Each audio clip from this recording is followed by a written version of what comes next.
বাংলাদেশের তৈরি পোশাক রপ্তানির উপর ইন্দোনেশিয়ার আরোপিত সেফগার্ড ডিউটি আরোপের বিরুদ্ধে আপিল করেছে বাংলাদেশ।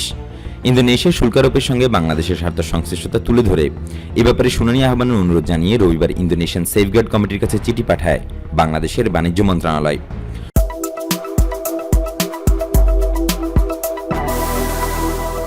ওয়ার্ল্ড ট্রেড অর্গানাইজেশন বা ডব্লিউটিও সেফগার্ড কমিটি ডিউটি আরোপ করে গত 23 ফেব্রুয়ারি নোটিফিকেশন ইস্যু করেছে। আগামী 90 দিনের মধ্যে এটি কার্যকর করবে বিশ্বের 16তম বৃহৎ অর্থনীতির দেশটি। এতে বলা হয়েছে বাংলাদেশ, চীন, ভিয়েতনাম ও সিঙ্গাপুর থেকে ইন্দোনেশিয়ায় রপ্তানি হওয়া তৈরি পোশাক পণ্যের প্রতি পিসে $0.44 থেকে $11.29 পর্যন্ত সেফগার্ড ডিউটি আরোপ করেছে। Top garments formal, bottom garments, suits, ensembles and dresses, outerwear, বাচ্চাদের পোশাক, অ্যাক্সেসরিজ, হেডওয়্যার ও নেকওয়্যার প্রভৃতি রপ্তানির ক্ষেত্রে এটি আরোপ করা হয়েছে। বাণিজ্য মন্ত্রণালয় জানায়, বাংলাদেশের তৈরি পোশাক রপ্তানির উপর ইন্দোনেশিয়া যে সেফগার্ড আরোপ করছে তার বিরুদ্ধে আপিল করে রবিবার ইন্দোনেশিয়াকে চিঠি পাঠিয়েছি। আগামী 19 মার্চের মধ্যে এ বিষয়ে শুনানি হবে। তিনি বলেন, গত নভেম্বর মাসে তৈরি পোশাক পণ্যে সেফগার্ড মেজার্স আরোপের বিরুদ্ধে শুনানিতে অংশ নিয়েছিল বাংলাদেশও।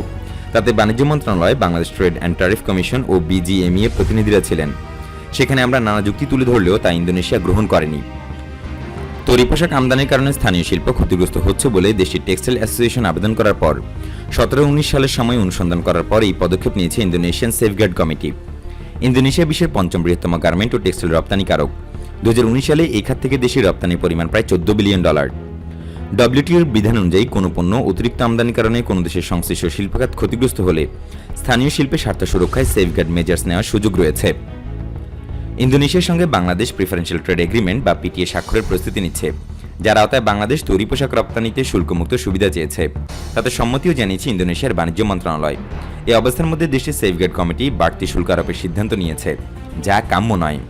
পিটিএ নিয়ে ইন্দোনেশিয়ার মিনিস্ট্রি অব ট্রেডের কর্মকর্তাদের সঙ্গে আলোচনার সময়ও আমরা সেফগার্ড মেজার্স আরোপের উদ্যোগের বিরোধিতা করছি, কিন্তু তারা আমাদের জানিয়েছেন যে ইন্দোনেশিয়ান সেফগার্ড কমিটির কাজে হস্তক্ষেপ করবে না।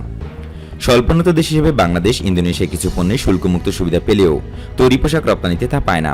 বাংলাদেশ থেকে তৈরি পোশাক রপ্তানিতে 25% শুল্ক পরিশোধ করতে হয়। বিজিএমইএ সভাপতি রুবানা হক এক বিবৃতিতে বলেছেন, ঢাকা ও জাকার্তার মধ্যে দ্বিপাক্ষিক বাণিজ্য ইন্দোনেশিয়ার অনুকূলে। 18-19 অর্থবছরে বাংলাদেশ ইন্দোনেশিয়া থেকে $187 মিলিয়ন টেক্সটাইল আর্টিকেল আমদানি করে, যার মধ্যে 132.59 মিলিয়ন ফাইবার রয়েছে। একই সময়ে বাংলাদেশ মাত্র $30 মিলিয়ন পোশাক রপ্তানি করে।